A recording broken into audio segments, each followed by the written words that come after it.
and welcome back to this lovely little session of D&D, hosted by me. I'm Rose, and if you're watching, you're obviously part of the WePlay community, or elsewise invited. So, welcome to us sharing our own little misadventures. With me today, I have Vince, playing Silence the Tiefling. Hello. Yes, I am. And I'll be doing a very cool voiceover. Alright? Should I perhaps introduce him a bit more, or, going? Can I put my mic volume up a bit? Yes. I can. We have Lineman, playing Gomi the Half-Orc Druid. That's me. Hello. We have N5 playing Sylph, the Elven Ranger. Badass Elven Ranger at that. Yeah, it's And alright. last but not least, unless it's a competition of height, we have Ella, played by Wreni, our gnomish wizard. Hello! Excited to be here.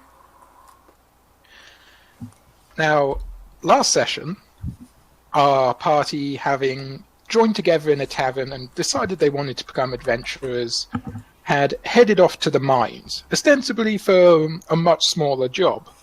However, they found the mines had come under attack by kobolds, and in the process of being in the right place at the right time, they were able to scare them off and save a lot of the miners.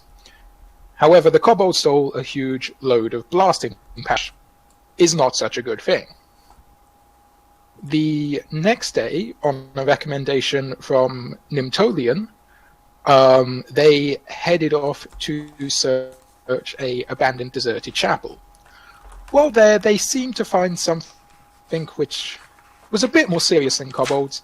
They found evidence of a necromancer's lair, and in a book found inside the lair, it appeared to be a journal of a druid. It was written in Druidic. And so, having returned to the town, they stayed kind of disturbed by this turn of events, and already sort of the life of adventuring seems to be getting slightly complicated for our heroes. And it is now morning of the next day. A fog has settled over Whitehearth, a sign of the coming winter and one of the downsides of living next to a river. It's quite heavy and sort of obstructs your view sort of anywhere from 10 feet out. Who is the first person to wake up? Well, silences, because he needs to check his volume. Everyone can hear me, I think. A little louder, please. It's still really quiet. For crying out loud. Yeah. You can turn it up on your end if you need to, M5. It's already all the way up on my end. Oh, okay.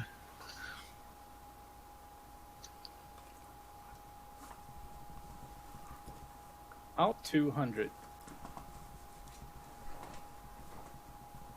Better, worse, I don't know. About the same. Could you physically move the mic closer? Yeah, that's the thing. Not quite sure I can. Here we go. How about this? Much better. Beautiful. Much better. That's Hello, bad. and welcome to The Nightcaller. The night radio with silence. My name doesn't really apply here because I have to talk so you know I'm here. Anyway, yes, it's morning, a fog's covering the town, and sort of... The town's normally quiet, you know, it's not very a busy place, but this fog has absolutely deadened all sound. Wake up? Yes, I need to meditate. And right back Yep. to sleep. Important morning ritual. So you sort of sit up, make your bed, sort of perch on top of it, and sort of go into a meditative trance and sort of start your normal morning routine, basically. Yes. It's somewhat different by the fact that you actually have a comfy bed rather than just your bedroll and the hard ground underneath you, but you find yourself liking this slight step up in accommodation. This is nice. I mean, this is nice. Who is next to wake up? I guess Gomi would, because she also needs to meditate because she went up a level spell. Okay. Make a perception check for me, because you're sleeping out on the Yeah, decking, aren't you? Yeah. Yeah. Perception. Okay, 7. Nearby, you see a raven. Pretty large as far as ravens go, like, it's a good sort of foot tall. This is a big raven. It looks at you, it gives a rough call, and then before you can even sort of react or really process this, it flies off into the fog. Okay. So you sort of, similar to silence, you sort of settle down and start preparing yourself for the day ahead. Yep. Who is next to wake up?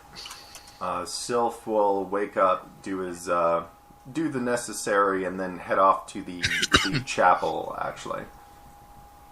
Yep, you want to head up and see the chapel? To the chapel? Yep. Okay. While you are walking up to the chapel, sort of over the bridge on the river and up to there, last but not least, Ella wakes up. Yep, I've got to prepare spells for the day, so I'll busy myself with that. So as all three of you sort of prepare yourself and are sort of steeling yourselves for the day, Sylph heads up to the chapel. When you arrive, there is a light inside, but the doors are currently closed, probably just to sort of keep the cold out. It's quite wet and not essentially nice today. Okay, and Sylph will just enter and attempt to pray for various reasons to Zivelin, the god of wisdom, to help him with the coming trials.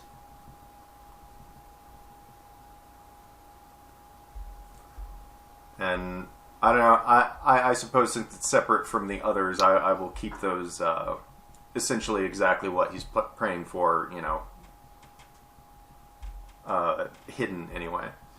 But beyond that, once he's prayed and talked to his god, he'll make his way back and prepare and do the same, prepare his own 2 spells, and that'll be it for now. Yep, okay, so just a brief description of the chapel. It's fairly small, sort of like only 2 rows of basic wooden pews. It's not really dedicated to any one god, just because of the nature of the village. So you can go up and sort of pray at, but it's blank and sort of, it's used more as a place of communing rather than communing to any one god. Okay. So you can easily go in, find a seat, and sort of have that moment of praying and sort of quiet, reflect, and then head back towards your current place of stay.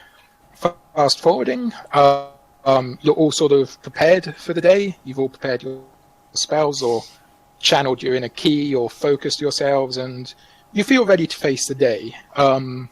Heading from your small cabin to the Swift Runner proper, you see it's fairly crowded this morning. It seems that quite a lot of people come here for breakfast and sort of just for some more.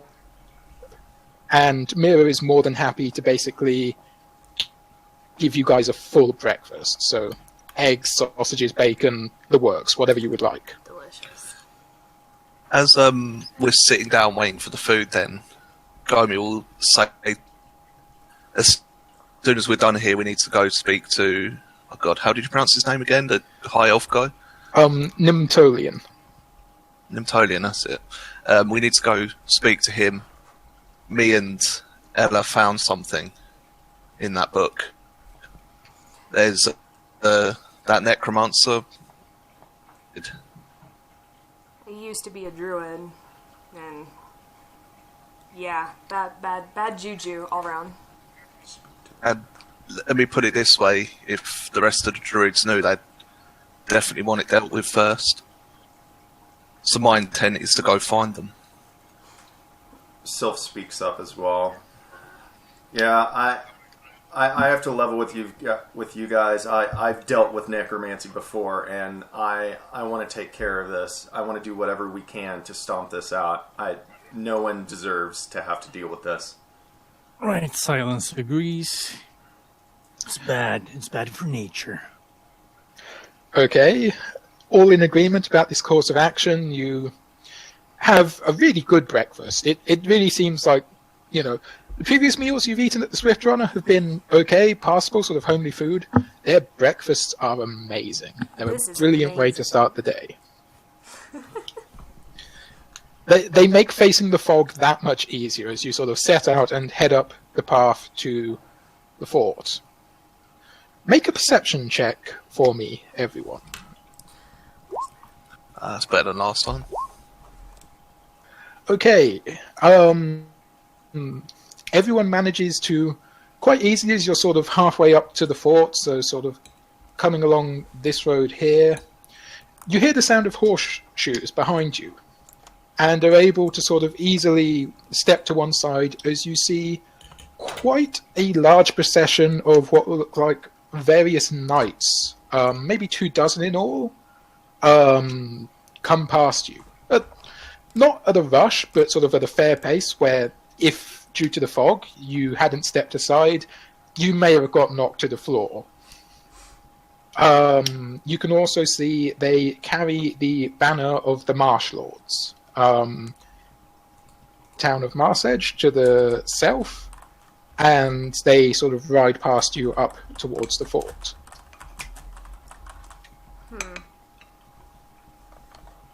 Looks like we're gonna have company.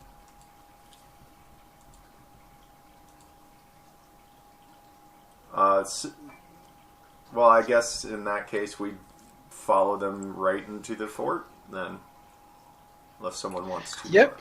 Okay. Sounds like a plan. When you sort of follow them and catch up to them, the doors to the fort, normally only one is sort of left ajar for people to come and go. Now both doors are sort of thrown open in greeting. And as you walk in, you can see sort of all the horses have already been dismounted, and there's 2 knights tending to them. But otherwise the horses are just sort of there, sort of steaming and sort of cooling off from the exertion of trotting up here. You see one of Beric's guards, who you recognize from the previous trips here, sort of walks up and greets you. She nods formally, and basically she looks kind of nervous from all the sudden people appearing. A huge bunch of armored knights on horseback, and then this group of adventurers. She would ask for your business here. Ella would bring out the journal and basically say, we've got some information about that we found with the necromancer. We need to tell this to Nimtolian.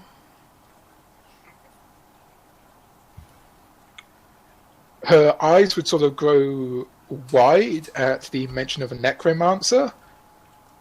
This was basically undiscovered news before you found it, and so she would sort of nod, and she would lead you into the now familiar Great Hall and sort of leave you to one side of the door as she goes off to fetch Nimtolian. In the Great Hall, you can see the rest of this huge array of knights, semi-relaxing around the central fire, which runs the length of this hall. The fire itself is sort of being coaxed back into life by servants. They're bringing in sort of wheelbarrows of wood to restoke it after the evening of smouldering. And some of the knights are helping them. Most of the knights have sort of taken off their helmets and put their weapons aside by the tables. You sort of see one man in the center talking to people, and Silence, you especially, you get the definite feeling that this is their commander. He's human, middle-aged, sort of late 20s, early 30s, medium-length black hair, and sort of a respectful short beard, like really well maintained. Sounds like me. Silence heads up to the man who looks like the commander. Yep. And asks him, What they're doing there. The man looks over, kind of surprised, and looking up and down at this strange-looking tiefling who doesn't look like they necessarily belong in a lord's hall. Eventually, he offers you a hand and sort of says, "I am Lord Christoph Marsedge." Hello. Who might you be? Right. I'm trying to write down the name at the same time. My name is Silence. I'm a monk. Your company, what are they doing here? They are here as my retinue. You see, I am betrothed to Lady Xenifer. Ha! I Inside see. joke.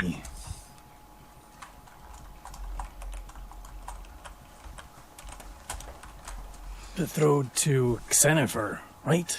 Or Yes, the Lord's daughter. He's looking even more confused at this point. Oh my god. well, from the monastery of tranquility, blessings on your future marriage, my lord. I say, and then I walk away. Huh? You didn't think I was going to do that, did you?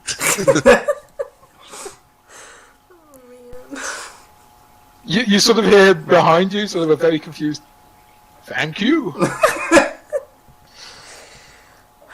And sort of as you return to the party, you hear the doors at the far end of the hall open up, and you see Lord Beric enter, dressed a bit more formally than you've seen him the previous time. Sort of now he's got a cloak and a bit finer sense of dress.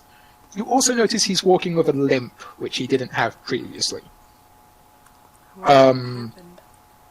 Behind him, you see Nimtolian, sort of, obviously a respectful distance behind the Lord, and you see a young-looking woman, sort of fairly black hair, or like dark brown hair, sort of quite petite-looking, maybe early 20s, sort of following behind them. And you sort of assume this must be Lady Xenifer. Beric happily walks up to Lord Christoph, sort of exclaiming, "Christoph, my friend!" and basically embraces him in a huge bear hug.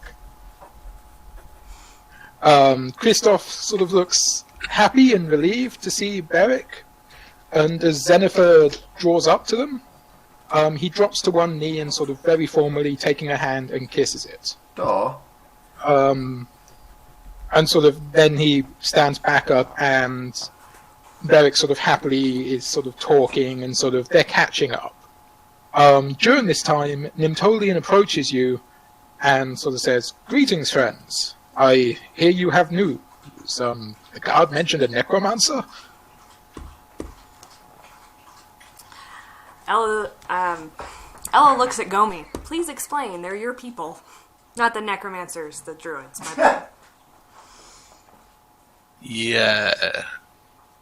So, we encountered necromancy in the place that you sent us. Druidic necromancy, which we're not too fond of. It's probably a greater threat than the kobolds are. I might be able to get in contact with more druids who might know how to find this person and shut them down, but we'd have to travel out to find them. Could be days. Indeed. Necromancy. And you can see he's quite worried by this. He's like, first kobolds, then lizard men, now necromancy. Oh, these are worrying times. When is the marriage supposed to happen? It is, let's see, it's the third day of the week. 15 days hence. 15 days. at the height of the autumn festival. Okay.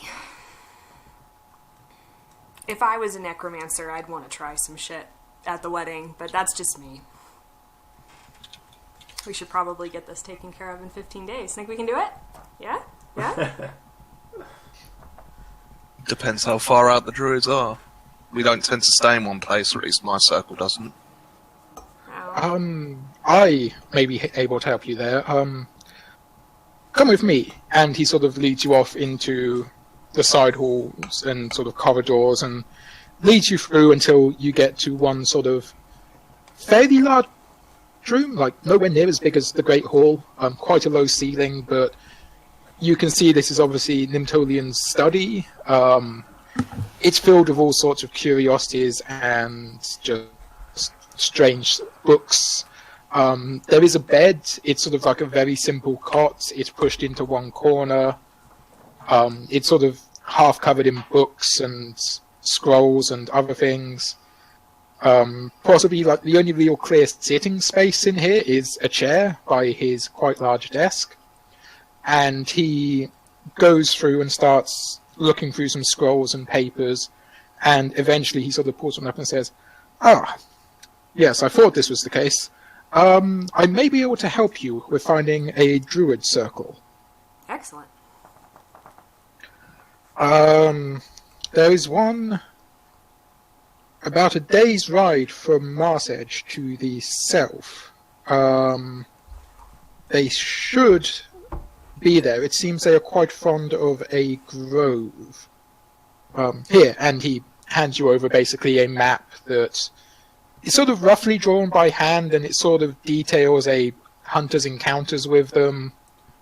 So it, although you can't necessarily know immediately where it is, you get the feeling that once you reach the area, this would be able to sort of help guide you to the druids. Let's see. Well, it's a day's ride south from Mars Edge, which is northeast of Whitehearth, correct? No, south Marsh Edge is south. Oh, okay, I got the two mixed up. So, if it's just a day away from Marsh Edge, then how far would it be from Whitehearth? Nimtolian sort of thinks and says, well, the easiest way to get there would be to go via Marsh Edge. We have trade barges normally traveling down the river that would be able to get you there fastest. You could easily charter a passage on one and they could get you to Marsh Edge within the day, if you're lucky to catch one this afternoon. Let's go. Then that's what we should do. Yeah, I believe our way is clear. If we can learn more from the druids about this abomination, we can take care of it. And Sylph looks over to Nimtolian and, almost pleading, asks, is there anything that you can help us with against the undead? I've got my own ways, but I need to know if there's anything else we can do against the undead specifically. Nimtolian sort of thinks and sort of says, no, I have long stopped adventuring. I don't have anything, I'm sorry. Gomi just interrupts and says, my firework's fine, we should leave now. To get passage now, Let's to go. get there as fast as possible. I'll nudge Ella and go, see, elves, selfish. That's what that was. That was selfishness. Oh, okay. Yes. With that, Sylph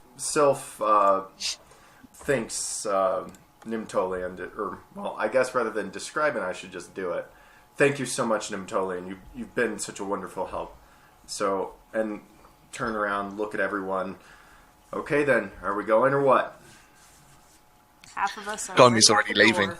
Yeah, right? Yeah, as Nim escorts you out, he sort of directs you to... He knows of one barge which should be leaving fairly soon.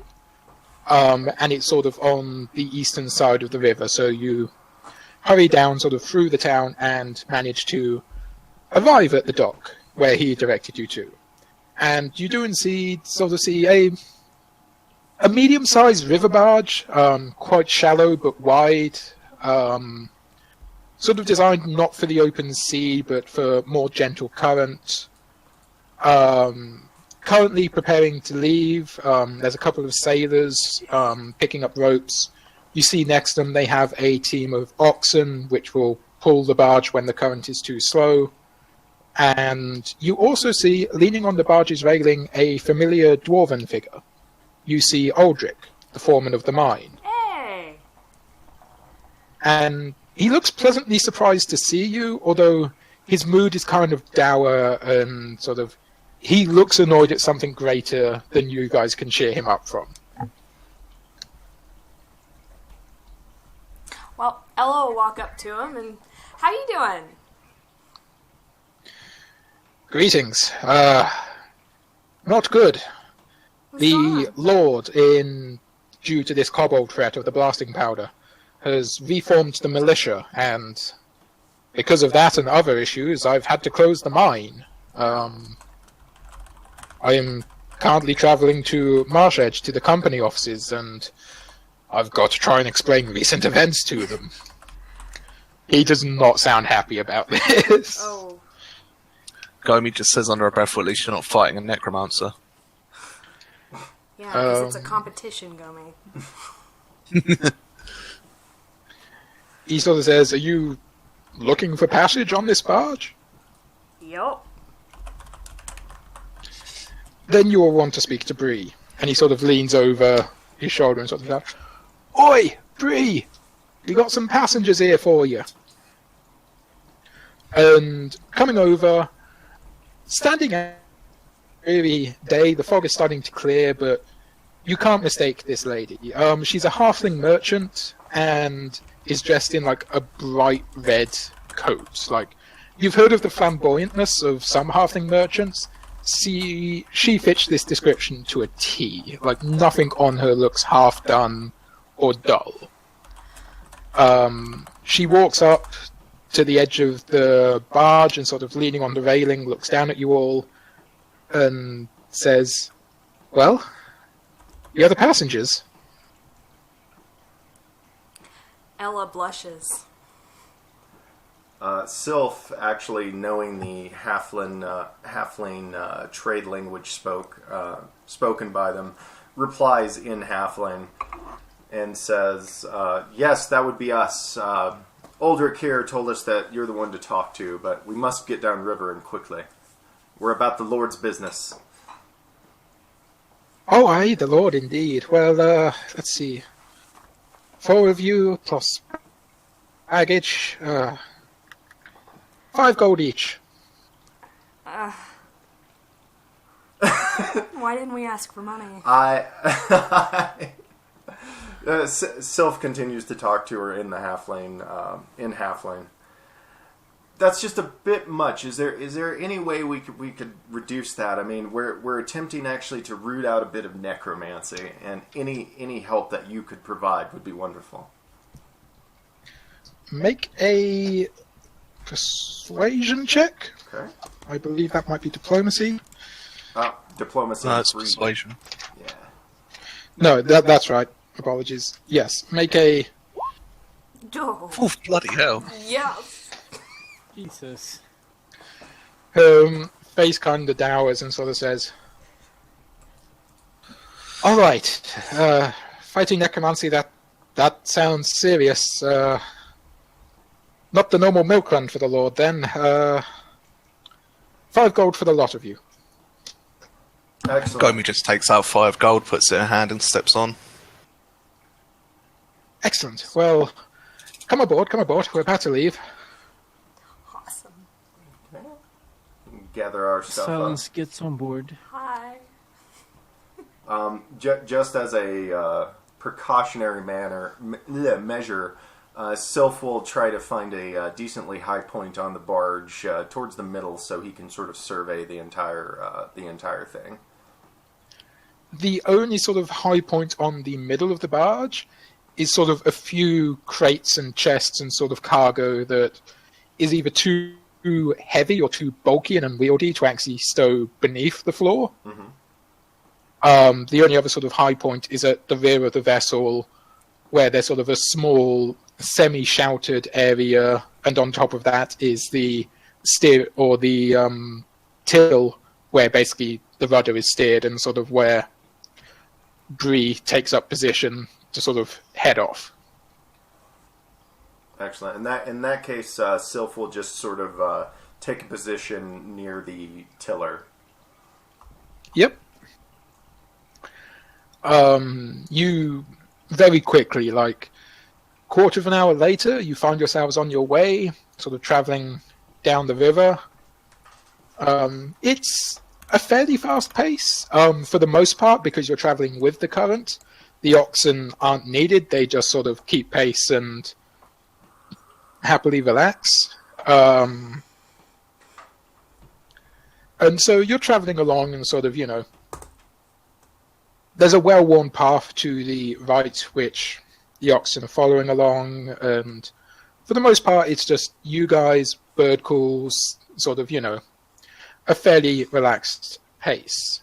Could everyone make a perception check, please?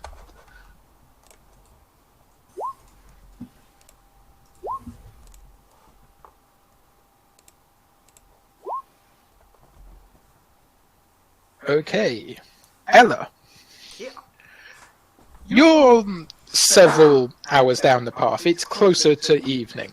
The plan right now is to keep on traveling through the night and get you guys there by dawn. Like, sort of, she's willing to travel through the night due to the apparent urgency in your mission.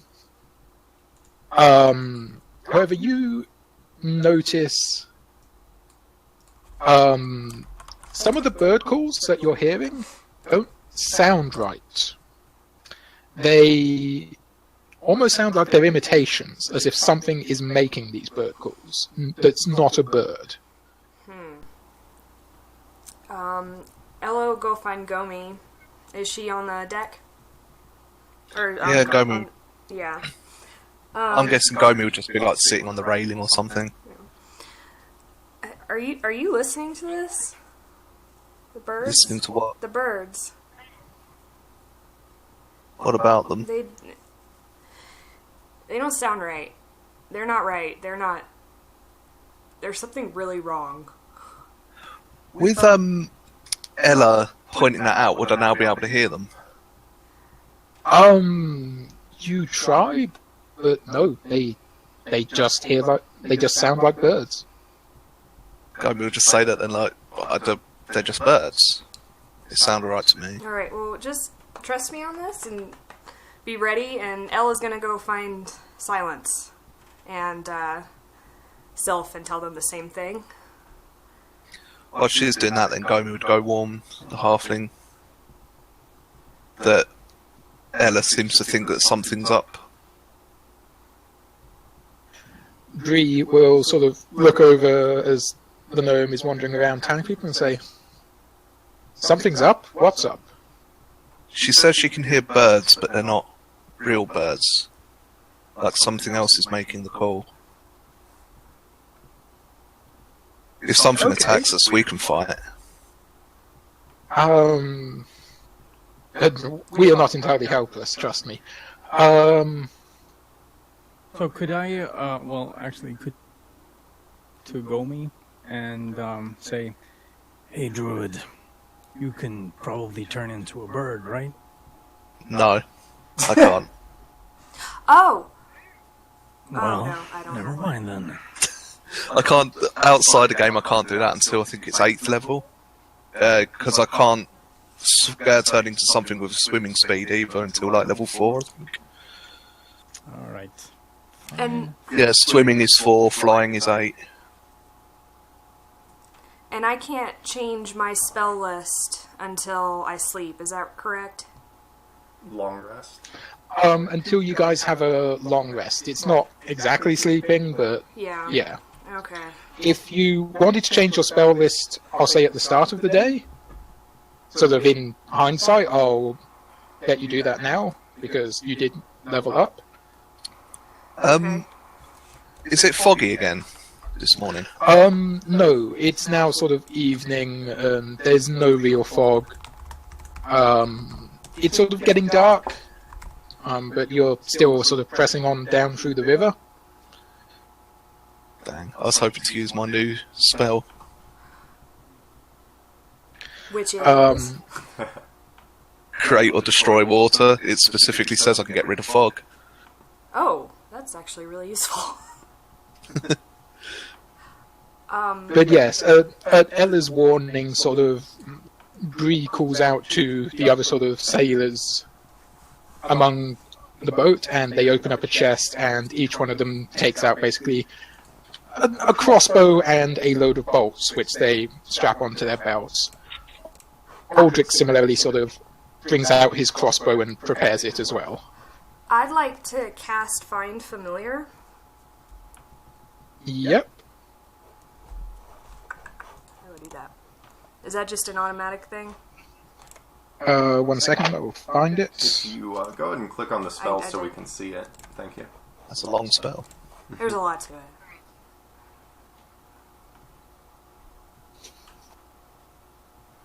You need 10 gold pieces worth of chocolate. Yeah, I have. No, you don't.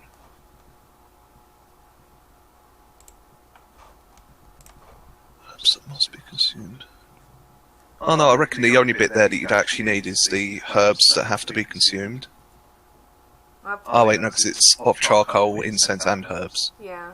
You would have that mixture, I would say, between your herbalism kit and your sort of component pouch. You Yep. would have the requisite materials. The brass brazier, they have one on the boat. They don't normally light it until night, but you sort of manage to persuade them to let you use it for a while. And so as you're travelling along and sort of... This is, I'll say you cast this before the birds happened. Okay. So what familiar would you like? A bird. Of Because some it's an sort. animal form. Like I guess a hawk or a raven. I'm looking Okay. for a bird. You'll need a You can definitely become a hawk. Okay. And would you like it to be a celestial, a fae, or a fiend? Oh God. Celestial is like angels, devas, gods, sort of divine. Fae is like elven fairies, the Feywild, sort of more nature and sort of Yeah. creativity. And fiend is obviously demons, fire, brimstone, sort of. I guess Faye would be best. Okay. Gaimi would approve. There's nothing wrong with hell, all right? Just look at me. No one's judging you. Silence. No one's judging you.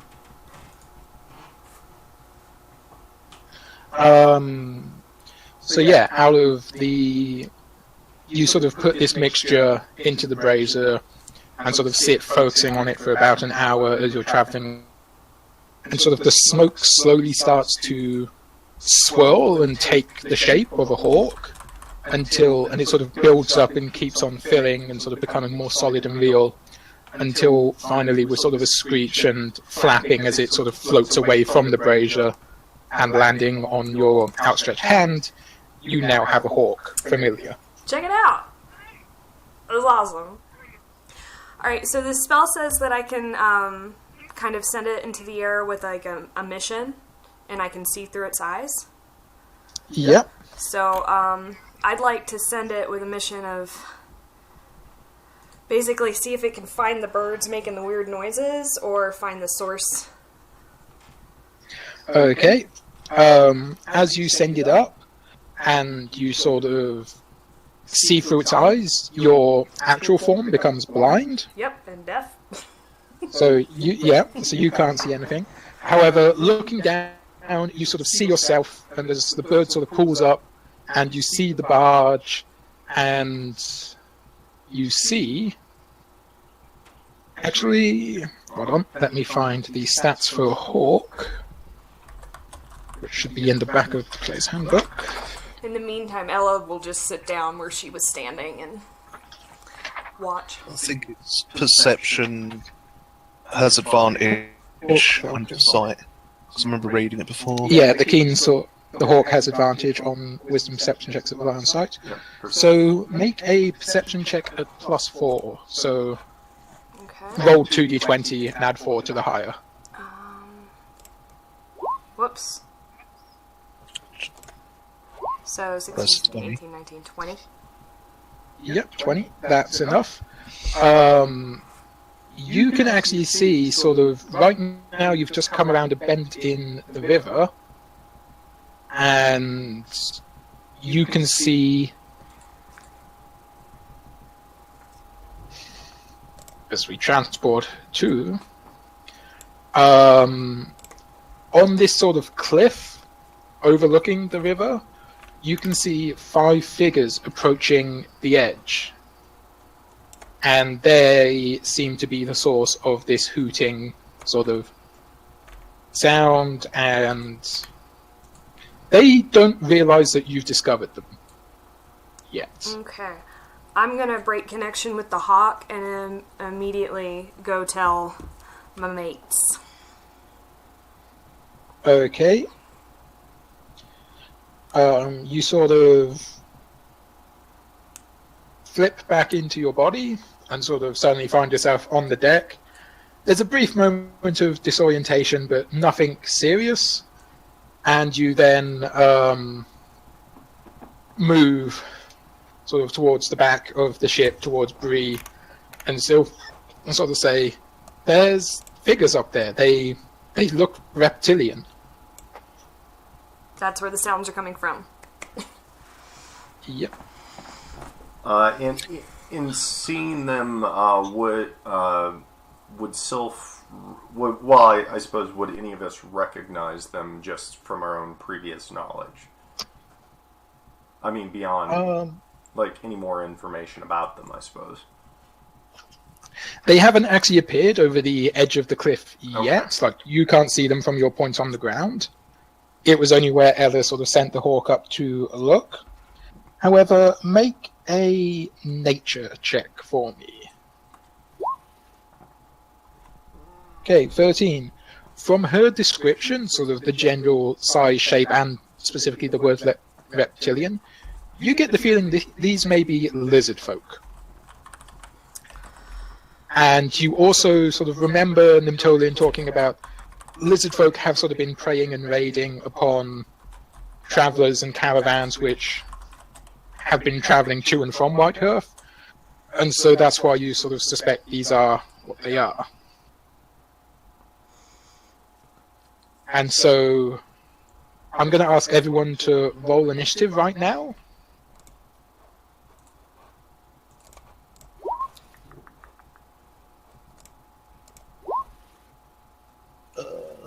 No, not the dice roll. It still won't add me to the list. I will do that now. Go to me. Before we get into combat, back Yep. before we left... Well, actually, do I know my animal forms yet? I would say yes. You know the ones that you've seen previously from the list I've sent you? Yeah, I mean, would I know how to use them yet, thematically? Because I haven't met with these druids yet, so would I know how to unlock that power, or...?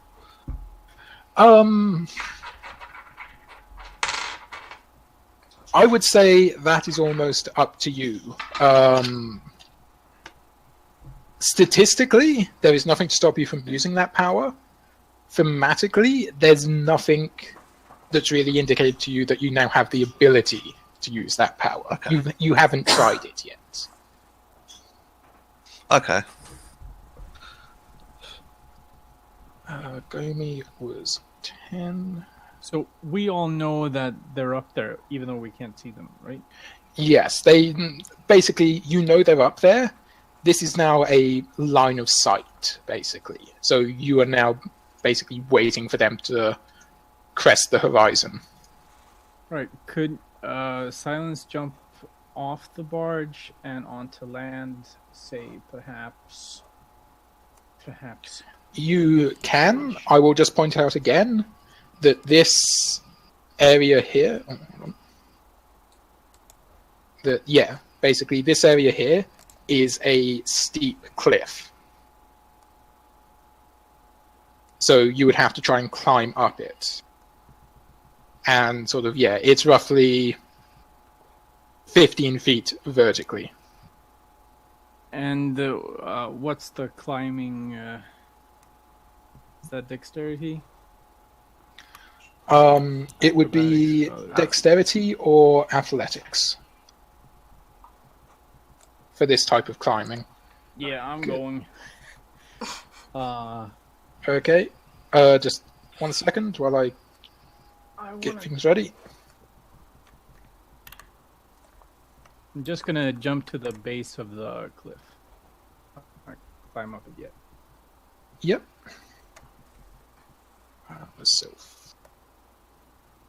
If you had some rope on you, you could try to lasso one of them. That would be hilarious. Silence is already the comic relief of this party. Not anymore.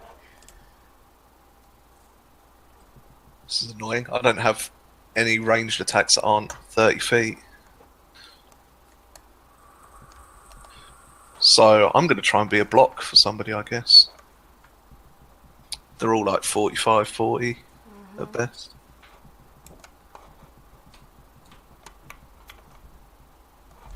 Okay.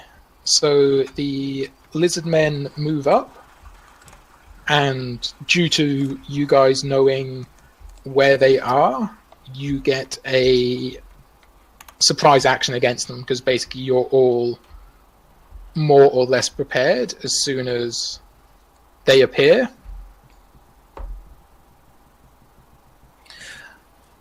Gomi will quickly say to Ella, "Can you hit them from here?" No. I neither can don't think so. I would say gnome toss, but that didn't go well last time. We're not doing that. It's a hard no. Because if I go over there, you guys aren't there to back me up, that's a problem.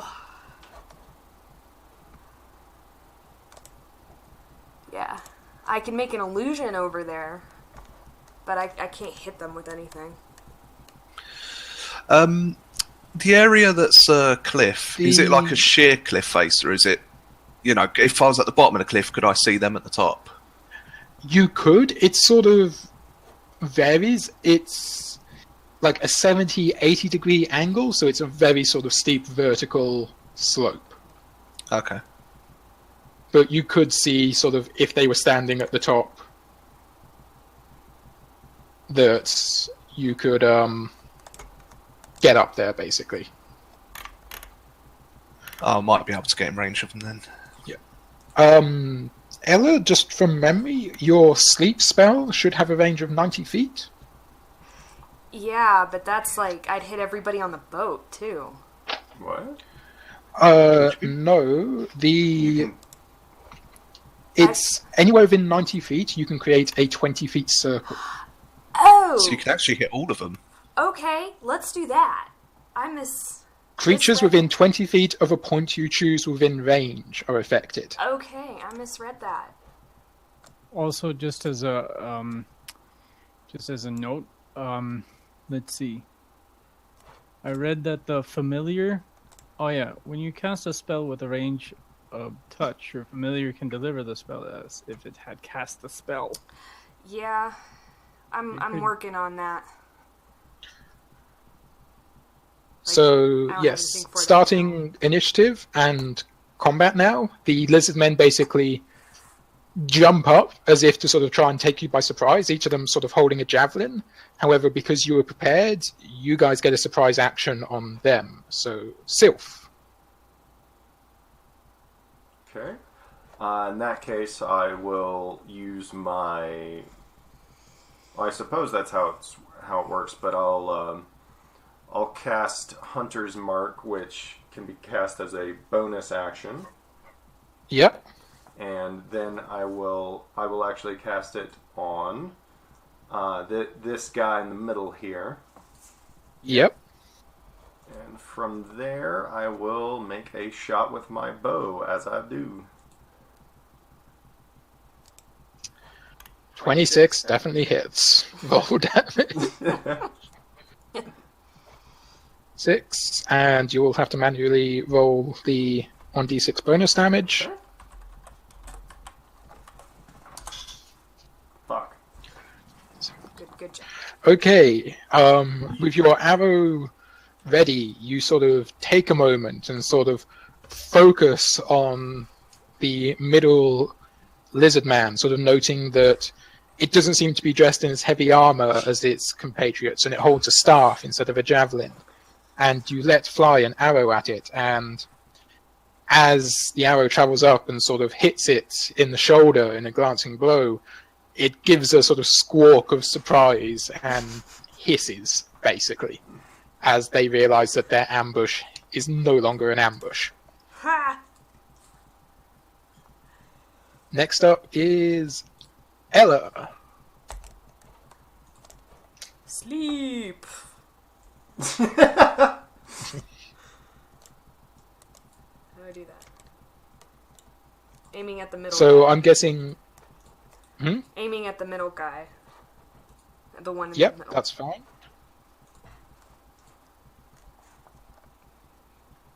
So from that middle point, you can hit all of them. For sleep, I need you to roll 5d8. It's on the hit list already. Aha, thank you. 24. Okay. Just read it.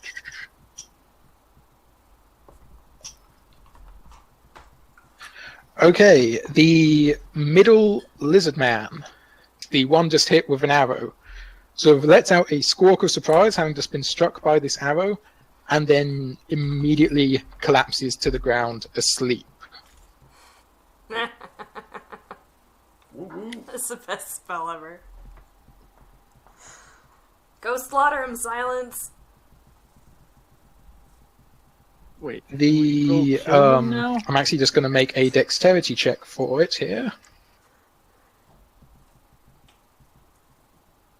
Yeah, it doesn't fall down the cliff. It falls Aw. backwards rather than forwards. I was hoping.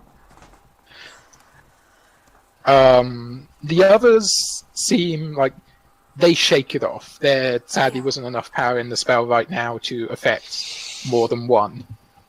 Bastards. How long does the sleep apply for? Until someone wakes him up.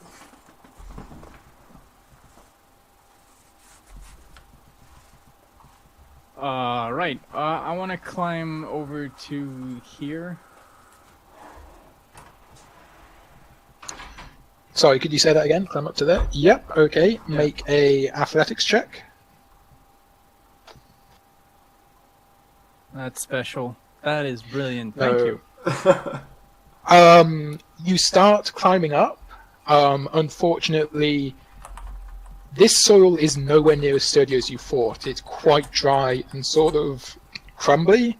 And so you dig your foot in deep to try and launch yourself up, and the ground beneath it just starts crumbling away. And so you only manage to make it 5 feet up. So you only manage to sort of make it there.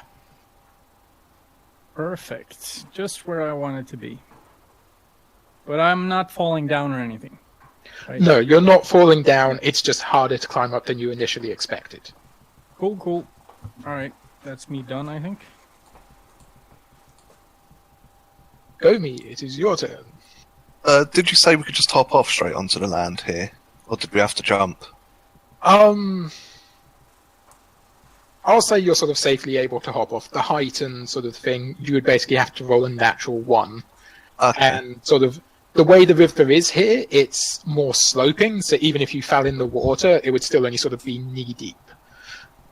Okay, well, I'll move up to here then, with just my shield equipped, and in my other hand I'll do fire spell, whatever it was called. Yep, produce flame. Produce flame, yep. 17. 17 I'll hits. aim it at this guy as well. Yeah, I assumed you're aiming at the one in front of you. 2. 2 points of damage, okay. It sort of takes the shot. Part of the flame sort of brushes the edge of the cliff, and so it doesn't get the full power that you were hoping. But it still sort of takes a firebolt to the face and doesn't look too pleased about it.